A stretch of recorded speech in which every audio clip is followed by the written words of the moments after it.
awesome. So self-care is something I'm super passionate about. So when Michelle called me and said that she wanted me to speak on something, she didn't know what, just something, we were kind of like brainstorming, and then she was like, I know what it is. She's like, it's self-care. We've got to talk about self-care. So of course I was like, oh, it's my favorite thing to talk about. So I'm really glad that I get to be here.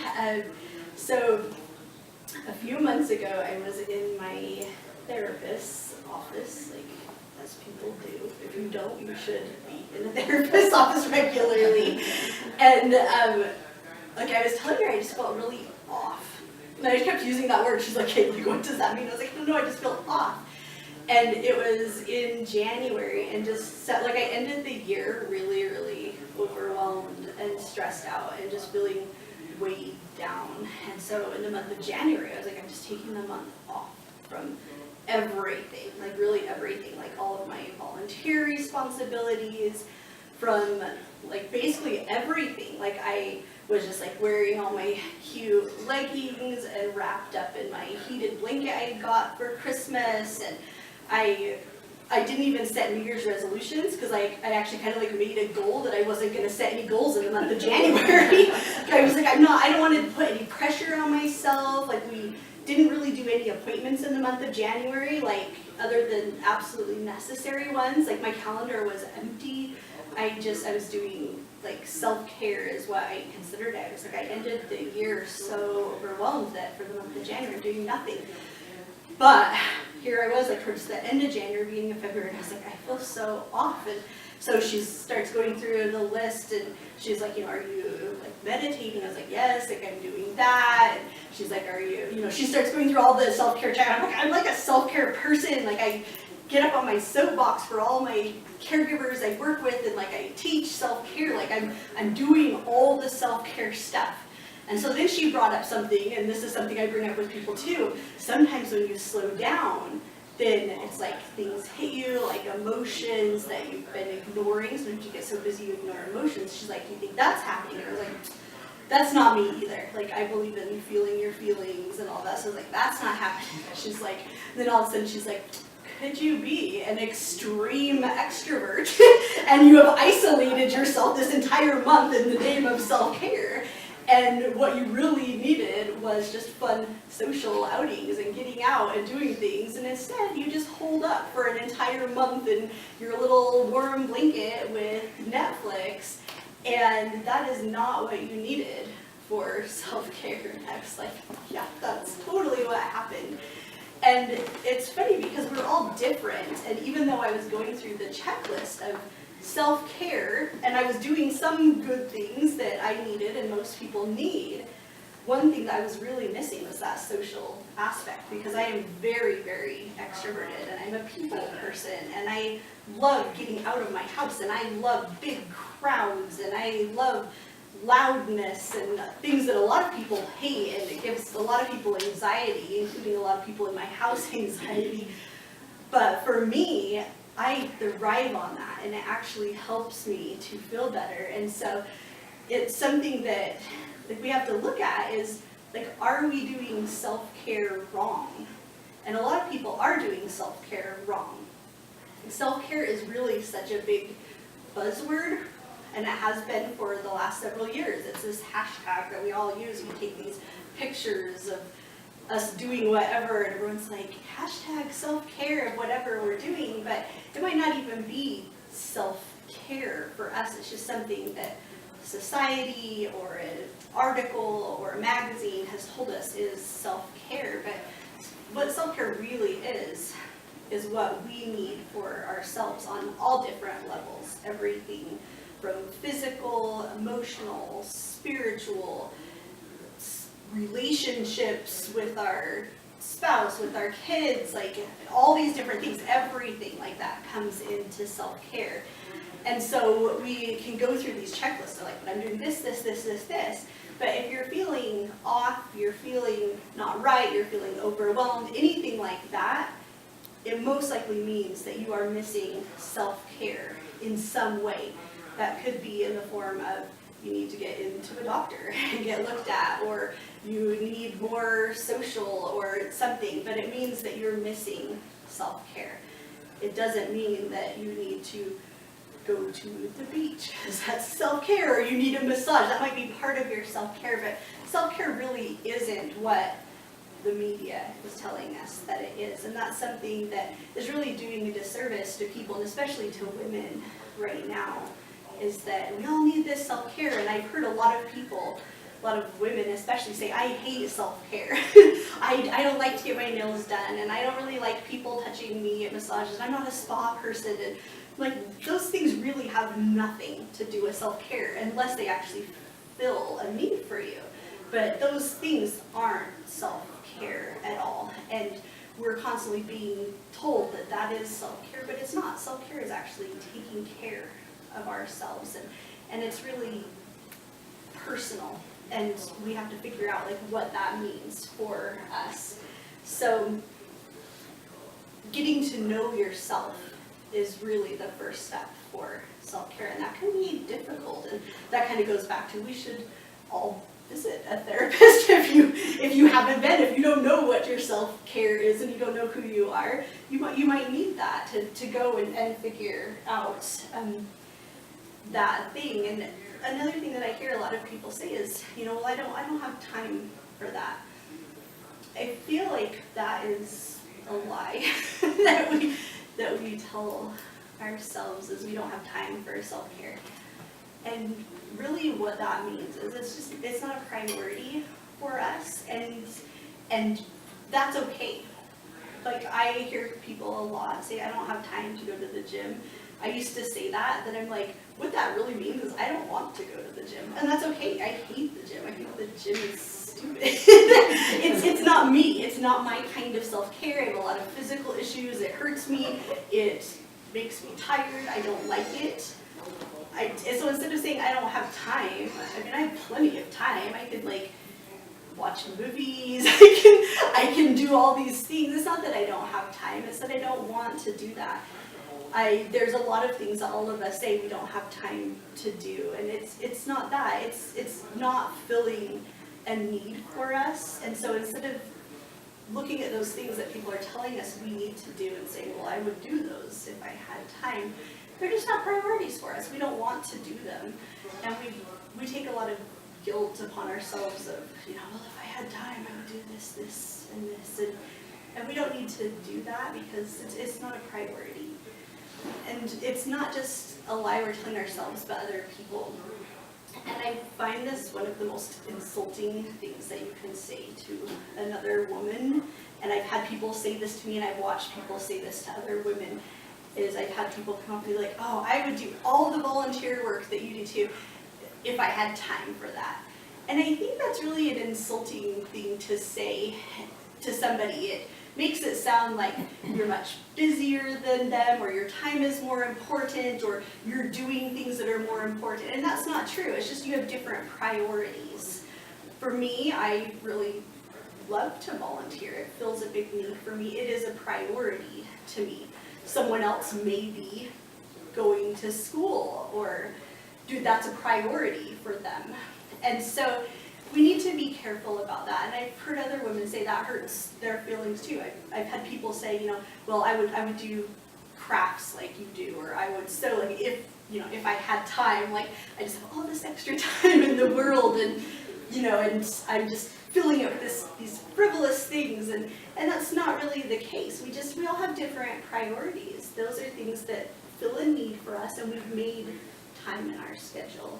And so we not only need to be careful about what we're telling ourselves, that, I don't have time for that, but when we're verbalizing that to other people of, well, I would do that too if I had time, you can really make people feel bad by saying that to them, because you're making it sound like, they just have time to waste, and that's not true. They just have different priorities, and that's their self-care. That's something that they do for themselves. And so we need to really watch what we're telling ourselves and what we're telling other women. We should be building people up, and that's part of our own self-care is how we treat other people too, and make sure that we're being kind to ourselves and to others, and look at our priority list. If it is something that you truly want to do for your self-care, then you need to switch things around. You make the time for it. And if you're constantly saying, I would do this if I had time, and you're never making the time, just completely take it off your list. Just take that burden off of you, because you don't want to do it. Like, there's been times I've had things for like years, that projects or things that I'm like, I'll get to it, and then finally I'm like, no, I won't. I don't want to. I don't want to do it. If I wanted to do it, I would do it. And one of those things for me, like for a long time, was weight loss. And then for a long time I was like, I would like to lose 20 pounds, but obviously it's not important to me, or I would have done it. And if it was important, like, if people know, they know how to do it, they know the steps, and if it was important, I would do it, but it's obviously not important, I'm not doing it. And I just let that go, because I got tired of making excuses, and then it just came down to, it's not important to me. It's really not. And so, let go of those things and quit making excuses and telling yourself, well, I would do it if this, if that, and just realize it's not a priority for yourself. And self-care really is that. What are your priorities, and make them priorities. And if they're not, then quit saying you don't have time or making those other excuses, and just let them go. It's really freeing for your mind to let those things go and realize it's not important. So, for me, that was something that I had to learn. I constantly had the stuff, the stuff weighing me down that someday, and it really it wasn't important. So, another thing that I got caught in the trap of for a really long time is the self-medicating. And we hear that a lot and think of things like drugs or other things like that, but really self-medicating can be anything. It can even be things that we typically think of as healthy. And there's a huge difference between self-care and self-medicating. Like, self-care may be occasionally going to, like, So Delicious or somewhere and getting your favorite drink with the syrups in it and your sugar cookie, and it's like a reward for yourself. And self-medicating, maybe every single time you feel any stress at all, you're running through that drive-up window, and that's your stress reliever, and you're doing that almost every single day. And that's a lot of sugar and calories, and you're relying on that to bring down your stress. Or, I don't know, do you guys watch Tidying Up? Yeah, the guy that collected those tennis shoes, and he had like a wall of them, and he's like, I realized I had a problem when I had run up $10,000 in debt on these tennis shoes. I'm like, that's when you realized you had a problem. Shopping can be a stress reliever for people, like wandering around stores, all of that. But if you're going into debt for your self-care, you're definitely self-medicating. Going to the gym can be a really healthy way to, you get energy, or it's healthy, it's a good thing. But if you're going constantly, you're obsessed with it, things of a religious nature can be very spiritually healing for you. But if you are taking it to the extreme, you might be self-medicating with it. And so anything from the bad stuff that you might occasionally be using, there's people that like to have a glass of wine to relax at night, and there's people that have to have a bottle every single night. You might be self-medicating instead of self-care.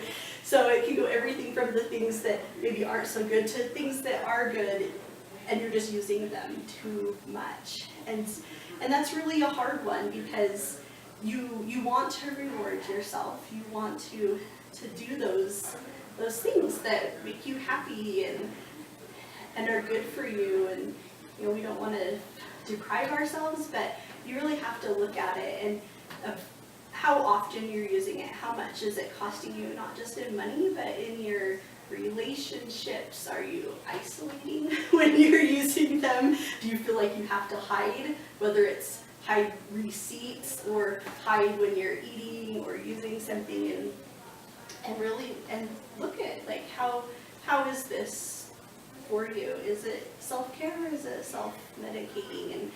And that's something that it's, a lot of people are, counselors and things are starting to bring up with people. I've occasionally seen articles coming up of how our society is really accepting like mommy alcoholics. They're, it's always the jokes about mommy needs her bottles of wine every day, and it's just this big joke of that's how you get through motherhood and things like that, because it's self-care, and that's not self-care.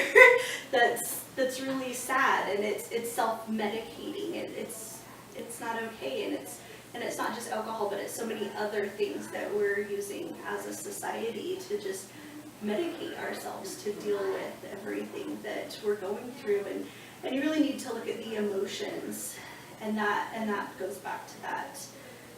Work with a counselor, talk to people, figure out why you need those things, why you are feeling like you constantly need something to make yourself feel better, and it's, if you're relying on it to make yourself feel better instead of just as enhancing part of your life, then you're self-medicating, and that is not self-care in any way, and it's definitely something that I've seen in the lives of most of my family and friends, and I've definitely had time periods where for months I have lived off of nothing but Dr. Pepper and chocolate.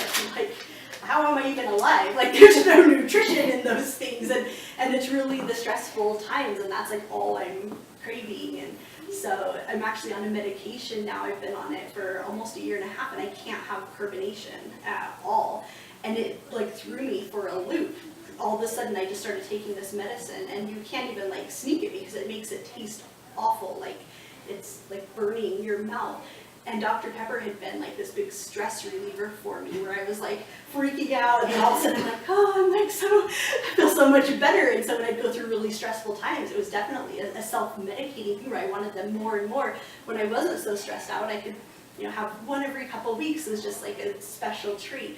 And then all of a sudden it was like, that was like ripped out from under me, and I was like, what's going on? And I was in with my counselor more often. I was like reprocessing childhood trauma. Like, it was that big of a deal, and I didn't realize how much I was relying on that stuff. And not only carbonation, but it actually like numbs the reward center in your brain, and I couldn't have chocolate or desserts or anything like that. And I seriously was back like in with my counselor, and then in 3rd grade, and it was like stuff like I had processed years ago, didn't even think about, and like my counselor's like, what the heck is going on with you? And it was stuff I didn't even realize like how much I was relying on things like chocolate or Dr. Pepper to just deal with stresses, that all of a sudden I was like reprocessing things that happened to me as a kid, because just these things that I used to just get through normal stresses were gone, and all of a sudden my brain like exploded into everything stressful that had ever happened to me in my entire life, and it's been interesting to like reprocess some of that stuff and not have those unhealthy coping mechanisms, and it's really interesting to realize how much those were something that I was relying on. One thing that we hate as women is our bodies. And a big part of self-care is loving ourselves, including our bodies. And the funniest thing, when you ask someone like what they love most about their physical self, they will always say, oh, I love my eyes. No, so I'll ask people, I'll be like, what do you love most about your body? And not your eyes. And all of a sudden they're like, I don't know what to say. But it's really crazy what happens when you love your physical body. At any size, it doesn't matter. Like, you can still have fitness goals. You can still want to lose or gain weight, or want to gain muscle, or whatever it is. You can still have goals. But it's crazy what happens when you love your physical body. And one way to do that, and like women seriously hate this, is to be naked in front of a mirror and really look at your body. And like look at it.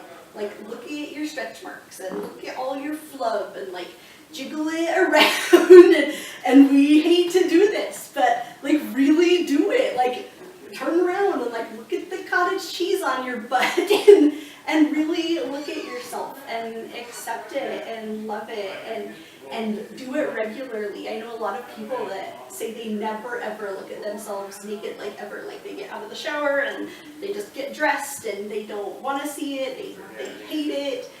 And there really is something to learning to love your, like inside yourself, like we're all beautiful inside, but to really loving that part of yourself by learning to love your physical outside body. It's crazy the shift that happens if you can learn to love your physical body, and you really can't do that unless you can look at it and accept it with all of its flaws, and it is such a hard thing to do. And my husband said I can't talk about him, but I'm going to talk about him anyways. We got a catalog in the mail, and it was a men's big and tall catalog. So this like started at like size 2X and went up to like men's size 9X. So this is like really, really big men's clothes. And like I was flipping through it, and all the models were like these super buff guys, and I'm like looking through, and I was like, does this not bug you? Like women throw fits if it's like a plus size catalog and all the models are like these like super like, I mean they're not like stick thin, but they're just like these super hot like curvy, when they're like these aren't plus size, and like women really get mad over that. Like we're like, this does not represent us as a whole, we want to see real plus size women. And I was like, how does this not like bug you as a big guy? And he's like, because in our minds this is what we look like. And I was like, it's so true. Like men really have an easier time like accepting themselves. Like they really do. Like they can look in a mirror and be more okay with themselves. Like they're more okay being naked. Like I hear so many like military stories of like nakedness and like, and guys like in general in locker rooms and things like that. Like they are just really more okay walking around naked around each other, and like it's just they kind of accept themselves even if they're fat, even if they're hairy, even like whatever it is, they're really more okay with that. And like women, even though we're not usually judging each other, like we think that everyone is. And I one time we were at the Seven Peaks water park, and I was just like hanging on a towel, and I was just watching all the women, like big, small, tanned, like pale, everyone. And I was like, every woman, like almost all of them, looked self-conscious. And so I started like looking for flaws, because normally I don't notice. And I was like, all of them kind of have them. Even like small women have like some like cottage cheese or jiggly, or might not be super tanned. And so I was like, you know, everyone has a reason to be self-conscious if you look for it. But until I really started looking for it, like I wasn't noticing them. They were all just people. Like you're all just doing your own thing, having fun at the water park. Like people really don't notice each other's stuff until it was like, why does everyone kind of look like they're like, don't look at my stuff. Even ones in two pieces are kind of like walking around like this, and really like we're all just ourselves, and there's no reason to not just love your physical body. Like we all have those kinds of flaws. Like everybody has like C-section scars, or everybody's got jiggly arms. Like we all have the things, and you really can't do self-care in a proper way until you just like totally love your body. You've got to really love yourself in order to truly care for it. And your physical self is such a huge, huge part of that. And a lot of the self-care I see people doing is things to try to change their physical self. And we don't really need to do that. I mean, you can if it's really going to boost your self-esteem and you're going to really feel better about yourself. But just love yourself. Love your body. Love your flaws. It's okay, like, to just love all of it. It's something I want to talk about. It's one of my favorite things, and it's kind of like goal setting or mindset or setting intentions, but not, because we could do a whole class just on those. And this one's a little bit different, and it's for people that maybe are a little more resistant to those types of things. And I call it the what ifs. And for me, this is so much better than those other ones, because when you set goals, especially things that seem like you just cannot obtain them, there's always mental blocks of I can't do that. Like there's just no way. Like I can't do this, I can't do that, I can't be this, I can't be good enough. But what if, and this is like my favorite, like what if I could? What if I did do it? What if I was good enough? And it makes my husband crazy. Like I'll do this with him. I'll be like, but what if we could do it? Like what if I was able to do this? And what if I did do this? And I do this with myself all the time. Like I'll think about doing something and then like a block will come up of why I can't. Instead of just like setting a goal to do something, if that block has come up, you're really not going to meet that goal. Because somewhere within you, you already think you can't do it. But if you start to ask these questions, then it's like you just start to think. It's like playing pretend. It's like when you were a little kid and you're just playing make-believe. You're not setting goals. You're not setting these intentions of like, I have already done it. And those have their place. And I love mindset and I love setting intentions and like talking about things as if they've already happened. Like I said, we could do a whole other class on that. But you're just really like make-believe, and you can talk about it like in the land of possibilities. Like my husband will roll his eyes about this. I'm like, but what about in the land of possibilities? And he's like, okay, I guess in the land of possibilities, I could. And I'm like, see, because it's playing like make-believe, and it gets past those barriers in your mind. And I've done so many things. Like I bought a house as a single mom, and it really came from like, I was kind of like, well, I don't make that much money, and I don't this, I don't that. And then all of a sudden I was like, but what if I could? Like, what if I was able to? And then you start to think about like, what would it look like? What would it be like? And you don't think about the goals, you don't think about the steps, you think about like, what if I was able to do that? Like last year, it was probably about this time, it was getting close to my birthday, I was like, what if I got into pinup modeling? And here, like I'm close to 40, like overweight, and I've never done like any sort of like professional modeling. And I was just like, what if I got into pinup modeling? What if I got published in magazines? Like, wouldn't that be cool? And then I started to think about what it would be like if I did. And by the end of the summer, I had been published in 2 magazines. And it's just thinking like pretend land. Like, it's not real. You don't start thinking about the goals and the steps that it takes to do it. You just start to really like open up your mind to the possibility of like what if. And it's crazy because then it's like those barriers just kind of fall away, and it's my favorite thing to do. And you can do it with so many different things, and it's a huge part of self-care because you're really just daydreaming, you're playing around, your big vacations, things like that, where you think I could never afford that, or you know, all these things, we can't do that because my kids are too young, or whatever. But then you're like, but what if we could? And you don't think about any of the barriers. All you do is imagine, and you can write it on paper of just, you know, if we went on this vacation, we would stay at this cool place and everyone would have so much fun, and I'd post all these pictures on Facebook and we'd try new foods, and it's nothing about the blah blah blah, the how much it costs and all the pain it would be to get there, and all you're doing is just the what if part. And it's kind of like they talk about like the planning the vacation is almost as stress relieving as going. Like you should plan lots of vacations you never go on.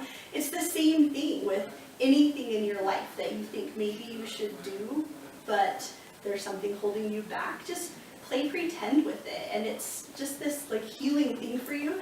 And it's crazy because things open up and you actually start to make them happen without even realizing. The steps start to come into place because you've just gone past this barrier in your brain that has told you your whole life, you can't do it, you can't do it, you can't do it. Like I went to school for a few semesters. That was one of those things. I was like, there's no way. I have kids that have all these needs. I have a husband that needs help full time. All these things. And then all of a sudden I was like, but what if I did? Like, what would I do? What would I get into? Like, and I was able to go. And so it's just a really interesting thing to do. And it's kind of fun, and especially if you can get your family involved. Like I said, my husband will sometimes still have those barriers. I'm like, but in the land of possibilities. And he's like, okay, in the land of possibilities. And then he'll play pretend with me. And it's just kind of a fun way to kind of trick your brain into letting go of all of those things that are holding you back. And it's just an awesome self-care to let go of everything that's holding you back. And our brains that hold us back. I went to, in January, I went to a brain, they called it a retreat. It wasn't really a retreat. It was more like a 3 days of workshops, which I was laughing at, like, you guys tricked us into going by saying it was a retreat, and it was like 3 days of classes by the Brain Institute from the University of Texas, and it was for caregivers of veterans. And it was down in Las Vegas, and it was just all classes on how to take care of your brain. And it wasn't like emotional stuff, it wasn't self-care stuff, it was like actual scientific things of the health of your brain. And it was crazy because some of it was things like we hear, like getting enough sleep and things like that, but then they would show the actual like scientific data behind it and brain scans and what it does, and it was all very scientific, super interesting. But one of my favorite things I learned there, and I've like already thrown into practice, is called brain breaks. And your brain needs lots of breaks. We do not give our brain breaks.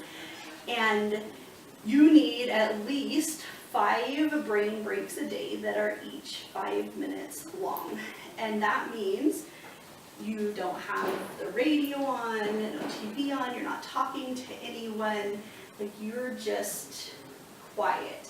And of course you're gonna have thoughts, but there is something in your brain that happens when outside things are coming into it and you're processing it, no matter what it is. Like your brain is like, when you're listening, when you're looking at things, when you're processing, like your brain is going. And that's happening all the time to us now because we're always scrolling on our phones, we have traffic, we have kids, like we just have things and our brains are constantly going and our brains never rest. So one of the things that they're telling us is we need to give our brains breaks. And so like one of the ways I started doing this is like if I am like at a doctor's appointment, I'm waiting for the doctor to come in. You know, they're always like, they'll be in a couple minutes. I don't grab my phone out or a magazine. I just sit there.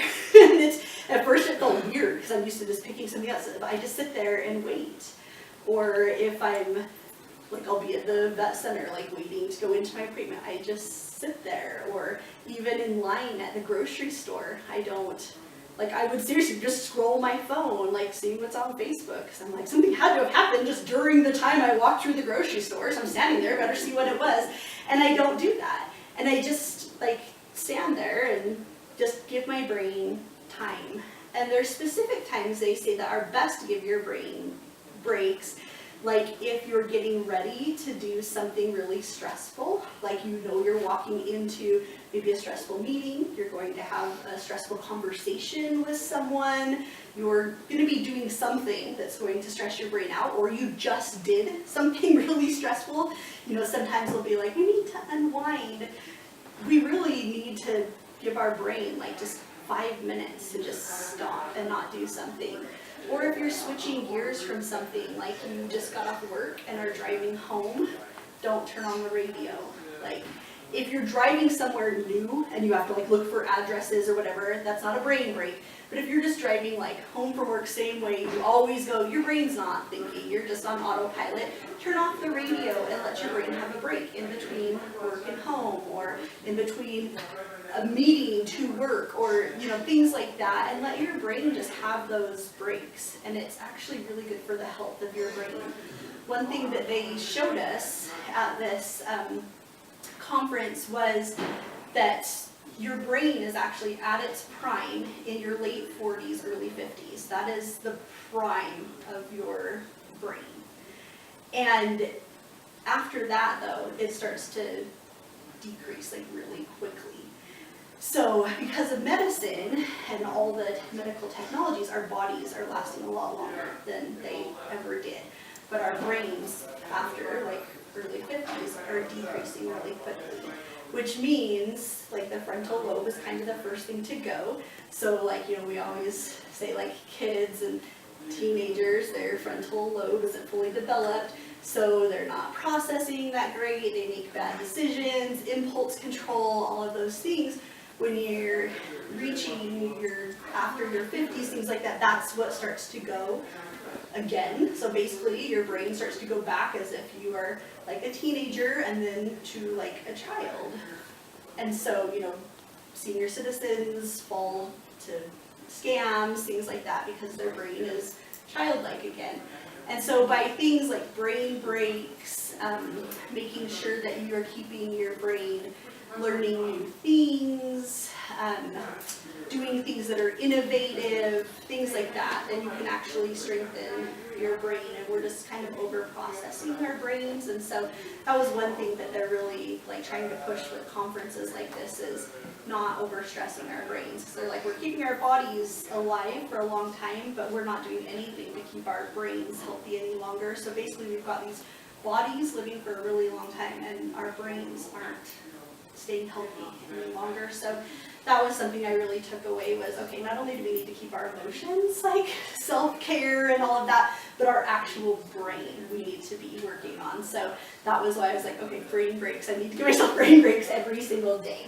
So, all right. We've talked a little bit about priorities. Another thing that I think is one thing that we do as women is really overload ourselves. We constantly have like lots of balls juggling, and I know some of you here, and I know that you're like me and have a lot of balls juggling.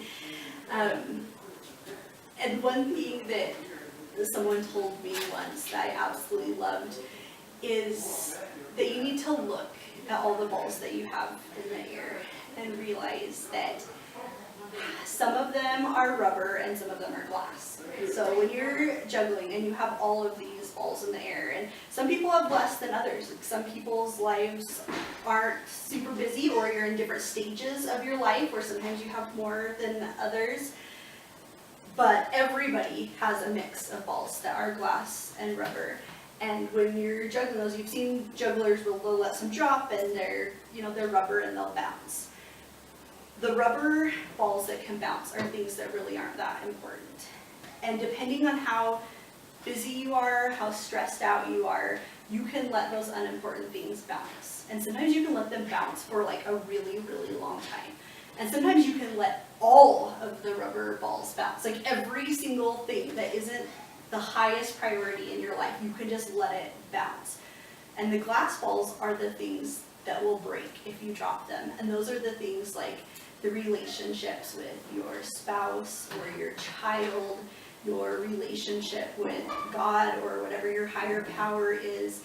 Like those are things you do not want to drop, those balls. They will shatter.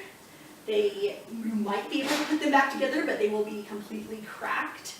They are things you can't let them drop.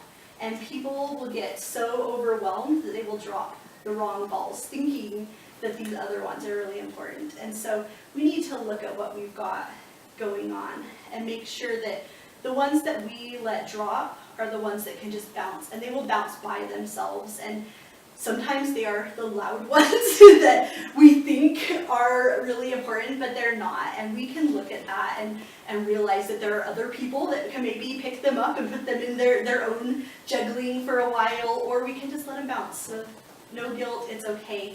And just hold on to the glass ones, because those are the ones we don't want to drop. Those are the ones that are really important that we need to hold on to for the rest of our lives. And most of us like automatically know what that is. It doesn't take going to a counselor. It doesn't take really any thought process. I'm sure as soon as I said that, you instantly knew which ones are the important ones and what are the things that you can let go of. And there are times when we are mentally strong and mentally healthy, and we can hold them all, and we can juggle every single one of them, and we can take other people's if we need to, and we are good to go. And everyone's like, "You're amazing! Like, how can you do all that?" We're like, "Heck yeah! Like, give me some more." And we have times like that where we're just awesome and we can do it all. But there are definitely times where we've got to let go of some of it, and that's okay. But we just have to make sure that we don't let go of the wrong ones, because that happens, and I'm sure we've all experienced that happening, and it's not good, and it's very sad. So I just want to close with the thought that most of us have probably said at one point in time, and have definitely heard people say things like they feel like their life is out of control, or they feel like they're doing everything for everyone else, or they don't know what to do, something along those lines. And self-care is really how you take your power back. That is how you gain control of your life. And that's where, I just really want to re-emphasize that, it's not about getting your nails done. It's not about, just having a spa day now and then. And those things can definitely be included in your self-care plan. But self-care really is about gaining your power that you have within you, and knowing who you are, what's important to you, taking care of yourself. You cannot take care of anyone else if you are not taking care of yourself. You really cannot give love to other people in the way that they deserve if you are not loving yourself and treating yourself the way that you deserve to be treated. And there is no reason to ever feel guilty about self-care. You do not need an excuse for self-care. I've heard people say, well, of course you need self-care because you're married to a disabled pet, or that person needs self-care because they have so many little kids, and that's not true. Everybody needs self-care. You don't need an excuse for it. You don't need to feel guilty for it. You don't need to apologize for it. It's just something that as humans, we all need to take care of ourselves. That's part of our job, is to take care of ourselves and to do it well. And that is my little message for today. So thank you for coming, guys.